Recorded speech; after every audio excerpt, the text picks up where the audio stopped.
सभी बच्चों को राधे राधे, नमस्कार, जय सिया राम। दोस्तों, मैथ्स अड्डा के इस प्लेटफॉर्म पर सभी साथियों का एक बार फिर से बहुत बहुत स्वागत है।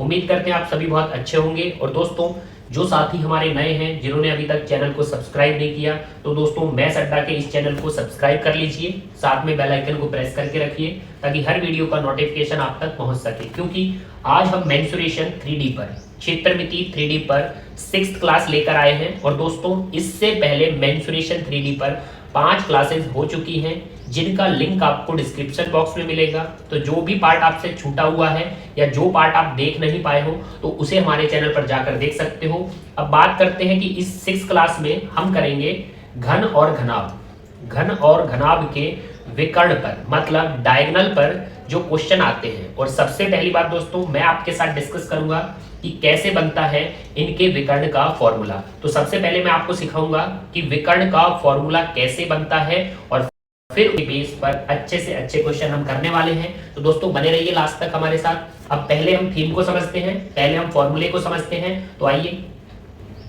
आपके सामने एक घनाभ लिया गया है दोस्तों, और उसमें हम सीखेंगे कि घनाभ का विकर्ण फॉर्मूला क्या होता है, उसके डायगोनल का फॉर्मूला क्या होता है। डायगोनल मतलब डी से डिनोट किया जाता है दोस्तों। अब सबसे पहली बात, जो घनाभ की आकृति ली गई है, आपको पता है ये घनाभ की लंबाई होती है जिसे L से डिनोट करते हैं, और ये वाली घनाभ की चौड़ाई होती है जिसे B से डिनोट करते हैं, और ये वाली आपकी घनाभ की ऊंचाई होती है जिसे H से डिनोट किया जाता है। अब दोस्तों, यदि हम विकर्ण का मतलब समझें तो कुछ बच्चे क्या करते हैं, इन दोनों शीर्षों को मिला देते हैं, ये वाला शीर्ष और ये वाला शीर्ष, इन दोनों शीर्षों को मिला देते हैं और वो मानते हैं कि ये हमारे घनाभ का विकर्ण है। तो दोस्तों, वहां पर आप गलत होते हो, ये घनाभ का विकर्ण नहीं है। यदि आपका चतुर्भुज होता, तो ये बिल्कुल चतुर्भुज का विकर्ण होता है। जैसे ये आपका कंप्लीट क्या है, ये आपका चतुर्भुज है, तो ये चतुर्भुज का विकर्ण है। लेकिन जब भी आपके घनाभ के विकर्ण की बात होती है, तो आपको इस शीर्ष से नहीं मिलाना, इस वाले शीर्ष को आपको इस सम्मुख शीर्ष से मिलाना है। तो इन दोनों सम्मुख शीर्षों को जब हम मिलाते हैं, तो जो रेखा बनती है उसे घनाभ का विकर्ण मतलब डायगोनल बोला जाता है, जिसे हम डी से डिनोट करते हैं। तो इन दोनों शीर्षों को जब भी मिलाया जाता है तो आपका विकर्ण मतलब डायगोनल बनता है। बस थोड़ा ध्यान रखना, इस शीर्ष से आपको नहीं मिलाना। अब इसको हटा देते हैं। अब दोस्तों, थोड़ा ध्यान देना, ये जो आपका विकर्ण है, मतलब ये जो आपका डायगोनल है, इसका मान आपको लाना है कि इसका फॉर्मूला क्या होगा, तभी हम क्वेश्चन कर पाएंगे घनाभ के विकर्ण वाले। अब दोस्तों, थोड़ा ध्यान देना, आपको पता है ये आपकी लंबाई है और ये आपकी चौड़ाई है। यदि आपने आयत वाले क्वेश्चन अच्छे से किए हैं कि आयत जो होता है उसमें लंबाई और चौड़ाई होती है, लेकिन लंबाई और चौड़ाई कहाँ होती है दोस्तों? लंबाई और चौड़ाई होती है आपके आयताकार फर्श की, मतलब जो हमारा आधार होता है, जो हमारा फर्श होता है, उसी की तो लंबाई चौड़ाई होती है। मतलब आप बोल सकते हैं ये जो L और B है, लेंथ और ब्रेथ है, ये हमारे फर्श की, तो ये मैंने एक फर्श बना दिया। अब देख सकते हो ये हमारे फर्श की लंबाई चौड़ाई होती है, तो फर्श आपका बना दिया जिसकी दोनों साइड L और B रहती है। अब दोस्तों, थोड़ा ध्यान देना, यदि आपको विकर्ण लाना है, तो आपको करना पड़ेगा, आपको आपके फर्श का कर्ण बनाना पड़ेगा, जिसे हम से डिनोट कर सकते हैं। तो दोस्तों, आपने अच्छे सवाल किए हैं। जब भी आयताकार फर्श बनता है तो इन दो शीर्षों को मिलाने पर फर्श का कर्ण बनता है। अब दोस्तों, सबसे पहली बात, यदि हमें डायगोनल तक पहुंचना है, तो डायगोनल लाने के लिए आपको इस समकोण त्रिभुज में आना पड़ेगा, क्योंकि ये जो कर्ण है ये आपका आधार बनेगा, और ये जो ऊंचाई है ये आपका लंब बनेगी, क्योंकि ऊंचाई हमेशा आधार के साथ लांबिक रूप से जुड़ी होती है। ऊंचाई हमेशा आधार पर परपेंडिकुलर होती है, मतलब ये हमारा यहाँ पर समकोण त्रिभुज है, ये जो मैंने सेट किया है। अब दोस्तों, आधार आपका कर्ण है, लंब आपकी ऊंचाई है, और इस समकोण त्रिभुज का यूज करके आप ला सकते हो आपके विकर्ण का फॉर्मूला क्या बनेगा। अब थोड़ा ध्यान देना दोस्तों, सबसे पहली बात कि जो हमारा ये कर्ण है, इसका मान क्या आएगा, क्योंकि ये जो व्हाइट वाला त्रिभुज है, आपको पता है ये भी समकोण त्रिभुज होता है, क्योंकि हमने आयत वाले क्वेश्चन किए हैं कि आयत में जब भी कर्ण बनाया जाता है तो वो हमेशा 90 डिग्री के सामने होता है। अब दोस्तों, आपको क्या करना है, पहले कर्ण का मान लाना है। तो यहाँ पर आपको इस समकोण त्रिभुज में पाइथो का यूज कराना पड़ेगा, और पाइथो का यूज दोस्तों, कर्ण का वर्ग, क्लियरली क्या बोल सकते हो, कर्ण का वर्ग बराबर आधार का वर्ग, क्लियरली प्लस लंब का वर्ग। तो यहां से आपका पाइथो का यूज हुआ है इस वाले समकोण त्रिभुज में कर्ण का वर्ग बराबर आधार का वर्ग प्लस लंब का वर्ग। तो यहाँ से k का मान आ चुका है, तो आप बोल सकते हो कर्ण का स्क्वायर, क्लियरली कर्ण का स्क्वायर बराबर क्या है, लंब का स्क्वायर प्लस आधार का स्क्वायर,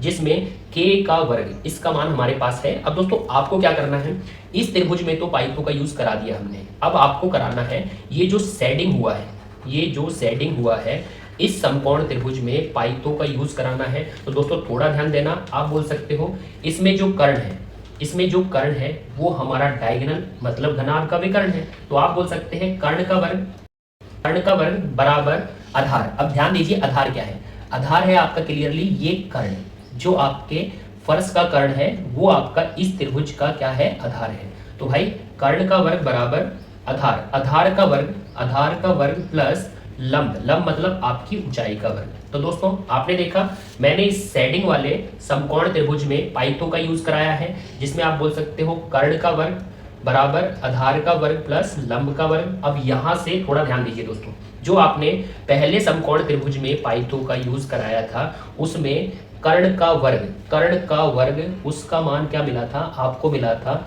लंबाई का वर्ग प्लस चौड़ाई का वर्ग। तो यहाँ पे थोड़ा ध्यान देना दोस्तों, जो आपका कर्ण का वर्ग रखा है तो वहां पर रख सकते हो आप लंबाई का वर्ग प्लस चौड़ाई का वर्ग, क्योंकि के स्क्वायर का मान है L square plus B square, तो के स्क्वायर की जगह आप रख सकते हो L square plus B square. अब यहाँ पर दोस्तों आपकी ऊंचाई का वर्ग है तो आप रख सकते हो ऊंचाई का वर्ग। अब यहाँ पर बराबर क्या है, इस समकोण त्रिभुज के कर्ण का वर्ग, इस समकोण त्रिभुज के कर्ण का वर्ग। और आपको पता है दोस्तों, जब भी हम ये जो वर्ग लगा होता है, ये जो वर्ग लगा होता है, इसे यदि इक्वल का साइन क्रॉस कराएं, तो वर्ग हमारा वर्गमूल बनता है, स्क्वायर हमारा क्लियरली अंडर रूट में कन्वर्ट हो जाता है। तो आप देखिए यहाँ पर क्या था, L square plus B square plus H square.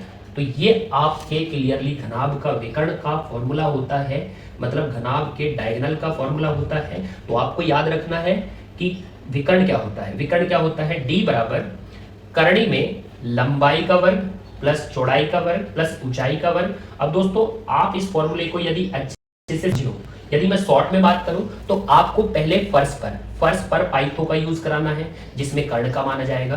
फिर आपको ये जो शेडिंग वाला समकोण त्रिभुज बना है, ये शेडिंग वाला जो समकोण त्रिभुज बना है, इसमें पाइथो का यूज कराना है। तो वहां से आपके विकर्ण का फॉर्मूला बन जाएगा। और याद रखिए विकर्ण बराबर करणी में L square plus B square plus H square. तो दोस्तों इस फॉर्मूले को अच्छे से नोट डाउन कर लेना। अब लेते हैं इसके बेस पर पहला सवाल जो आपके सामने स्क्रीन पर है। अब यहाँ पर देख सकते हो दोस्तों, यहाँ पर क्या लिखा है, एक घनाभ की लंबाई 24 दी गई है, चौड़ाई आपको 8 दी गई है, ऊंचाई आपको 6 दी गई है। अब दोस्तों आपसे पूछा है घनाभ का विकर्ण कितने सेंटीमीटर होगा, और सभी मान हमें सेंटीमीटर में दिए हैं। तो दोस्तों घनाभ का विकर्ण मतलब डायगोनल आपसे पूछा गया है। अब दोस्तों अभी जो फॉर्मूला बना है उसमें हमने डायगोनल बराबर विकर्ण बराबर क्या बनाया था, under root L square plus B square plus H square. दोस्तों अब यहाँ पर आपको सब मिला हुआ है, लंबाई 24 है, चौड़ाई 8 है और ऊंचाई 6 है। तो सिर्फ आपको मान रखने हैं कि एल आपका कितना है, एल आपका 24 है तो आप रख सकते हो 24, बी आपका 8 है तो 8 रख दीजिए, और क्लियरली ऊंचाई हमारी 6 है तो 6 रखा। अब दोस्तों यहाँ पर वर्ग करेंगे और वर्ग करके हम करनी कर देंगे तो हमारी विकर्ण का मान आएगा। अब जैसे 24 का वर्ग, भाई 24 का वर्ग 576 होता है, 8 का वर्ग ये हमारा 64 होता है, और दोस्तों क्लियरली 6 का वर्ग ये हमारा 36 होता है। अब दोस्तों इनका एडिशन करिए, 24 का 576, 8 का 64, 6 का 36। अब दोस्तों 36 64 ये हमारा 100 बनेगा, और 100 को 576 में जोड़िए, 100 को 576 में जोड़ोगे तो ये हमारा क्लियरली 676 बनेगा। और 676 की करनी, 676 की करनी भाई 676 हमारे 26 का वर्ग है, तो 676 का वर्गमूल 26 आएगा। और 26 दोस्तों जो यूनिट आपको दी गई है, भाई हमें सेंटीमीटर में दिया है तो हमारा डाटा भी सेंटीमीटर में आएगा, तो 26 सेंटीमीटर दूसरा ऑप्शन हमारा आंसर रहेगा। अब दोस्तों बढ़ते हैं अगले सवाल पर जो आपके सामने स्क्रीन पर है।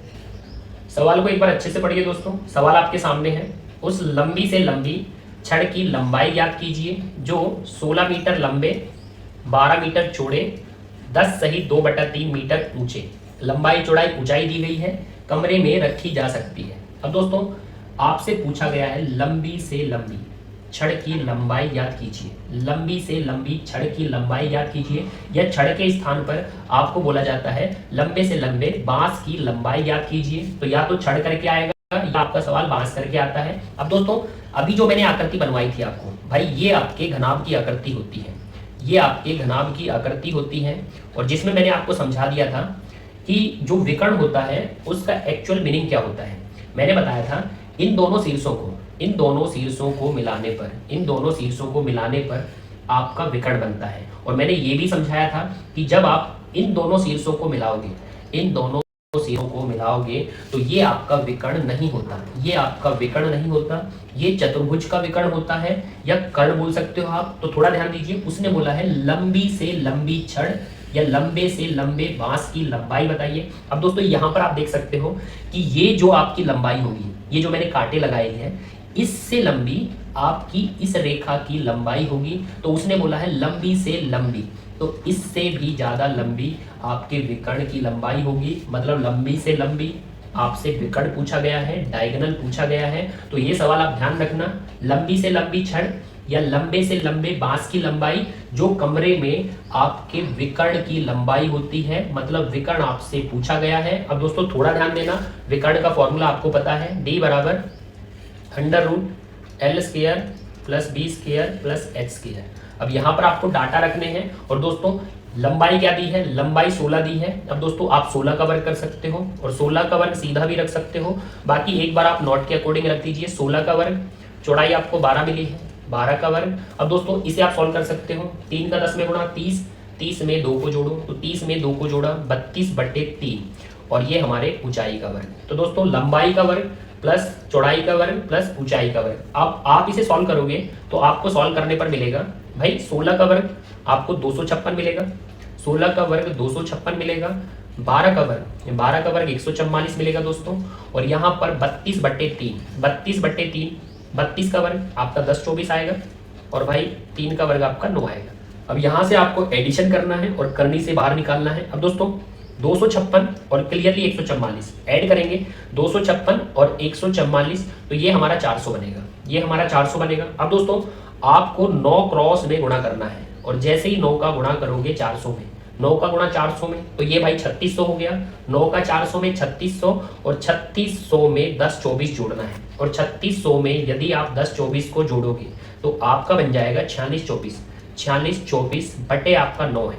अब दोस्तों आपको क्या करना है, 4624 का भी वर्गमूल लेना है, और 9 का वर्गमूल तो आपको पता ही है कि 9 का वर्गमूल 3 आता है। तो 4624, थोड़ा ध्यान देना दोस्तों, 4624, तो यहाँ 4624 है। अब 4624 को जैसे ही आप 2 से कट करोगे, तो आप बोल सकते हो 4624 को 2 से कट किया तो हमारा 2312 आएगा, 2312 को 2 से कट करोगे तो हमारा क्लियरली यहाँ पर 1156 आएगा। अब दोस्तों 1156, इतने तो आपको कंपटीशन में वर्ग याद रखने पड़ते हैं कि जो 1156 है, 1156 34 का वर्ग है, मतलब 34 से काटोगे तो 34 बचेगा, और फिर 34 से कट करोगे तो आपका 1 बचेगा। अब दोस्तों आप बोल सकते हो इसमें कितनी बार 2 आया है, इसमें 2 बार आया है, इसमें 34 भी 2 बार आया है। तो आप बोल सकते हो कि इसके फैक्टर करेंगे तो 2 भी 2 बार आया है और 34 भी 2 बार आया है। अब यहाँ से आपको वर्गमूल करना है, क्योंकि 4624 करड़ी में है, तो यहाँ पर 2 बार 2 है तो 1 बार 2 बाहर आएगा।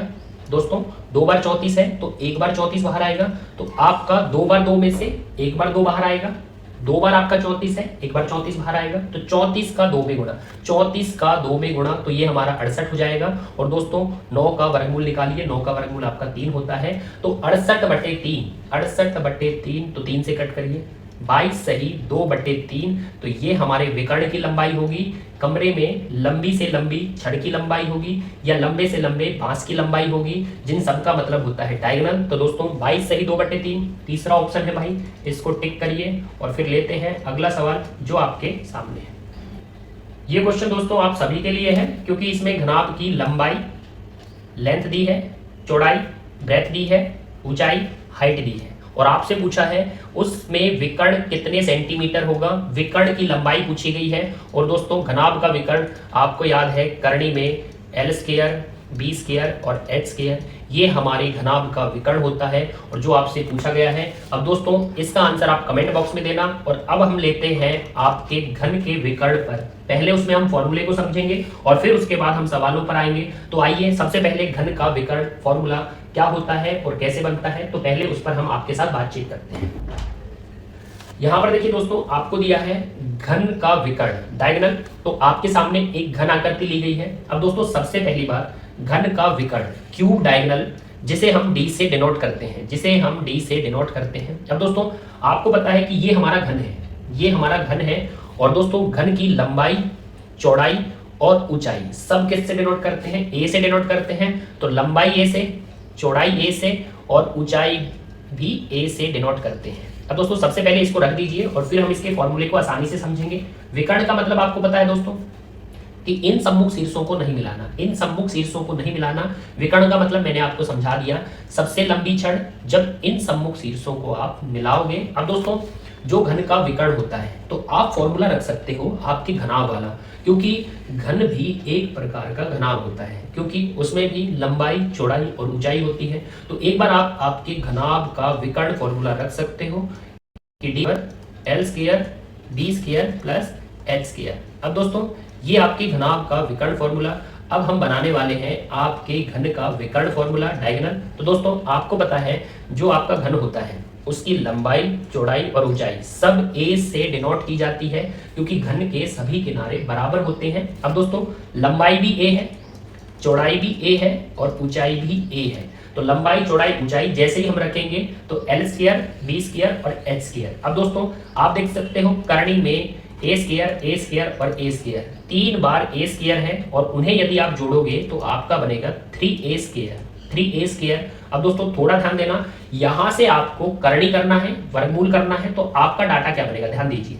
d बराबर करनी में क्या है 3a स्क्वायर। अब दोस्तों a के ऊपर स्क्वायर लगा है, अब उसका आप वर्गमूल कर सकते हो। जैसे ही a स्क्वायर का वर्गमूल करोगे तो जो उस पर वर्ग लगा है वर्ग से करनी कैंसिल हो जाएगी, मतलब a आपका बाहर आ जाएगा, a आपका बाहर आ जाएगा, लेकिन 3 जो है वो आपका करनी में रह जाएगा। तो ये होता है आपके घन का विकर्ण फॉर्मूला, जिसमें बोल सकते हो घन की भुजा करनी 3 रहता है। अब दोस्तों यहाँ पर ध्यान देना, इसको आप बोलोगे विकर्ण, इसको आप बोलोगे विकर्ण और इस a को बोलोगे आपके घन की भुजा, भुजा या किनारा बोल सकते हो, भुजा या किनारा बोल सकते हो।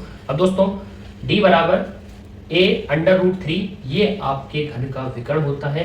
और सिर्फ क्या किया है, लंबाई, चौड़ाई, ऊंचाई सब किससे डिनोट करते हैं? घन में a से डिनोट करते हैं। और जैसे ही हमने रखा तो 3a स्क्वायर, a आपका बाहर आ गया, तो d बराबर a√3 ये आप नोट डाउन कर लेना घन का। और लेते हैं फिर पहला सवाल इसके बेस पर जो आपके सामने है। अब यहाँ पर देखिए दोस्तों, यहाँ पर आपको दिया है किसी घन का आयतन, किसी घन का आयतन आपको दिया है 729 घन मीटर। और दोस्तों घन का विकर्ण कितने मीटर होगा? तो दोस्तों ध्यान दीजिए, घन का आयतन दिया है और आपको पता है घन का आयतन क्या होता है? घन का आयतन होता है a³ और जो हमें दिया है क्लियरली 729 घन मीटर। भाई 729 घन मीटर, अब आपको पता है 729 घन मीटर, भाई 729 किसका घन है? 729 हमारा क्लियरली 9 का घन है। तो आप रख सकते हो ये 9 मीटर का घन हुआ होगा तभी 729 घन मीटर बना होगा। अब यहाँ पर घन से घन कैंसिल हो गया, मतलब घन का जो भुजा या किनारा वो 9 मीटर रहा होगा। अब दोस्तों यहाँ से आपका किनारा भुजा आ चुका है। अब आपसे पूछा है घन का विकर्ण कितने मीटर होगा। अब घन का विकर्ण मतलब उसका डायगोनल हमसे पूछा गया है। और दोस्तों डायगोनल क्या होता है? आपको पता है डायगोनल होता है भुजा या किनारा और उसके पीछे करनी 3, भुजा या किनारा उसके पीछे करनी 3। अब आप इसमें कभी मिस्टेक मत करना, कब कुछ बच्चे क्या करते हैं ऐसे कर देते हैं d√3 बराबर a। तो यही बस थोड़ा कंफ्यूजन होता है कि वो करनी 3 किस तरफ आएगा, तो वो करनी 3 हमेशा किनारे या भुजा की तरफ आएगा। अब दोस्तों विकर्ण हमसे पूछा गया है जो होता है a√3। अब a का मान आ चुका है आपका 9 और जैसे ही आप a का मान 9 रखोगे तो आपका जो विकर्ण है, आपका जो डायगोनल है वो है 9 करनी 3। तो ये हमारा आंसर होगा। कौन से ऑप्शन में बैठा है? तो भाई ये हमारा पहले ऑप्शन में बैठा है। और दोस्तों यहाँ पर देखिए उसने एक ऑप्शन 9 भी रखा है, एक ऑप्शन 9 भी रखा है, क्योंकि उन्हें पता होता है कि पहले भुजा का मान आएगा तो शायद आप 9 को टिक कर दो, लेकिन 9 तो भुजा है और जैसे ही भुजा को रखेंगे तो विकर्ण हमारा 9 करनी 3 आएगा, जो हमसे पूछा गया है। अब लेते हैं दोस्तों अगला सवाल जो आपके सामने स्क्रीन पर है। अब यहाँ पर देखिए दोस्तों, बहुत ही अच्छा क्वेश्चन है। आपको दिया है एक घन का विकर्ण दिया है 8 करनी 3 सेंटीमीटर। तो घन का विकर्ण मतलब डायगोनल आपको दिया है और वो कितना है 8 करनी 3, किसमें सेंटीमीटर में। तो संपूर्ण पृष्ठीय क्षेत्रफल कितना होगा। अब दोस्तों घन का संपूर्ण पृष्ठीय क्षेत्रफल, टोटल सरफेस एरिया आपसे पूछा गया है। अब घन का संपूर्ण पृष्ठीय क्षेत्रफल दोस्तों याद करिए, घन का संपूर्ण पृष्ठीय क्षेत्रफल 6a² होता है और 4a² वो घन का वक्र पृष्ठीय क्षेत्रफल रहता है, लेकिन यहाँ पर संपूर्ण पूछा है जो 6a² होता है। अब दोस्तों आपको पता होगा कि जो हमारा विकर्ण दिया है, विकर्ण कितना दिया है, विकर्ण आपको दिया है 8 करनी 3 और विकर्ण बराबर आपने याद कर लिया घन की भुजा या किनारा करनी 3 रहता है। अब दोस्तों डायगोनल का डी का मान क्या दिया है, आपको दिया है 8 करनी 3, मतलब डायगोनल के स्थान पर रख सकते हो 8 करनी 3 और वो सेंटीमीटर में, और बराबर होता है घन की भुजा किनारा करनी 3। अब दोस्तों यहाँ करनी 3 से करनी 3 कैंसिल हो जाएगा, तो जो आपकी घन का भुजा या किनारा है वो आएगा 8 और किस में, सेंटीमीटर में। अब दोस्तों किनारा भुजा 8 सेंटीमीटर है और आपको बताना है घन का संपूर्ण पृष्ठीय क्षेत्रफल 6a², जिसमें a² आपको रखना है। अब दोस्तों 6a², a का मान भाई 8 है, तो a² 8 × 8 ये हमारा a² हो जाएगा। अब दोस्तों जैसे ही हम मल्टीपल करेंगे भाई ये 64 और 64 का जैसे ही 6 में गुणा करेंगे तो ये हमारा 384 और ये हमारा पृष्ठीय क्षेत्रफल सेंटीमीटर स्क्वायर में आएगा, वर्ग सेंटीमीटर में आएगा, क्योंकि जो हमें मान दिया था वो सेंटीमीटर में था और सेंटीमीटर से क्षेत्रफल वर्ग सेंटीमीटर में आएगा, तो 384 वर्ग सेंटीमीटर। दोस्तों ऑप्शन कौन सा है, तीसरा है भाई, टिक कर दीजिए। और दोस्तों यदि आज के क्वेश्चन अच्छे लग रहे हैं, आप प्रॉपर अच्छे से समझ रहे हो कि कैसे घनाभ का विकर्ण बनाया था और कैसे फिर घन का विकर्ण बनाया था, यदि आपको अच्छे से समझाया है तो एक लाइक बनता है। और फिर लीजिए अगला सवाल आपके सामने।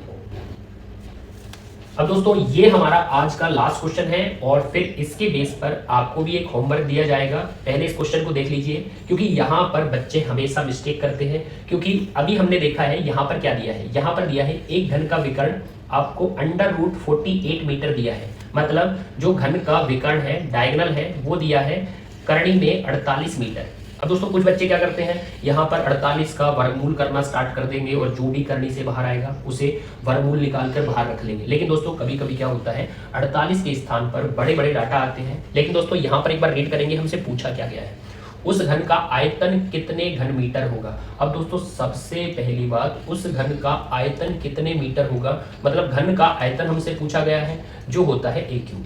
अब दोस्तों थोड़ा ध्यान देना कि घन का आयतन a³ होता है, तो बस हमें घन का किनारा भुजा चाहिए और जैसे ही हम किनारा भुजा लाएंगे और उसका क्यूब कर देंगे तो घन का आयतन आ जाएगा। अब दोस्तों आपको पता है कि यहाँ पर जो डायगोनल आपको दिया है, डायगोनल फॉर्मूला क्या होता है, घन में डायगोनल फॉर्मूला याद रखना हमेशा a√3। अब दोस्तों ये आपको विकर्ण मिला है, विकर्ण कितना मिला है, करनी में 48, करनी में 48। अब दोस्तों आपको हमेशा ऐसे ही रखना है ताकि आप जब 48 के स्थान पर और बड़े डाटा आएंगे, 48 के स्थान पर और बड़े डाटा आएंगे तो आप उनको अच्छे से सॉल्व कर लो। अब यहाँ पर ध्यान देना, विकर्ण हमने रख दिया √48, अब यहाँ पर बराबर में क्या है, घन की भुजा करनी में 3 है। अब दोस्तों आपको यहाँ पर ऐसे करना है, ये भाई भुजा चाहिए, क्योंकि जैसे ही घन की भुजा मिल जाएगी हम आयतन बता सकते हैं। तो दोस्तों ये जो करनी 3 है, ये जो करनी 3 है वो आपका गुणा से भाग में चला जाएगा, तो गुणा से भाग में चला गया करनी 3। अब आपको क्या करना है, आपको करना है ये जो दो करणियां आती हैं,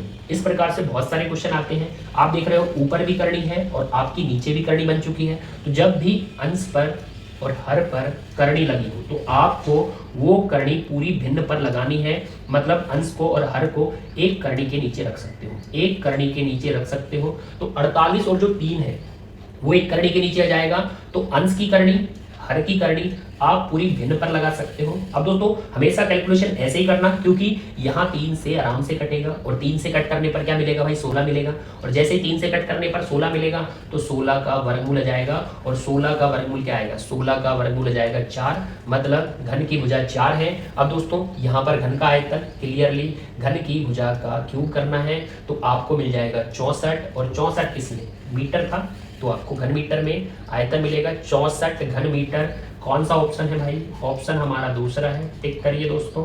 और देख लीजिए आपको 48 किस में मिला था? अंडर रूट में मिला था। तो आपको उसको फैक्टर नहीं करना, उसके गुणनखंड नहीं करने कि आप पहले ही 48 को करनी से बाहर निकालना स्टार्ट कर दोगे। आपको क्या करना है, ये करनी 3 जैसे ही नीचे जाएगा तो अंश की करनी, हर की करनी वो पूरी भिन्न पर लगानी है। तो आपका कट करने पर 16 आएगा और 16 का वर्गमूल भाई घन की भुजा, घन का किनारा 4 आ जाएगा।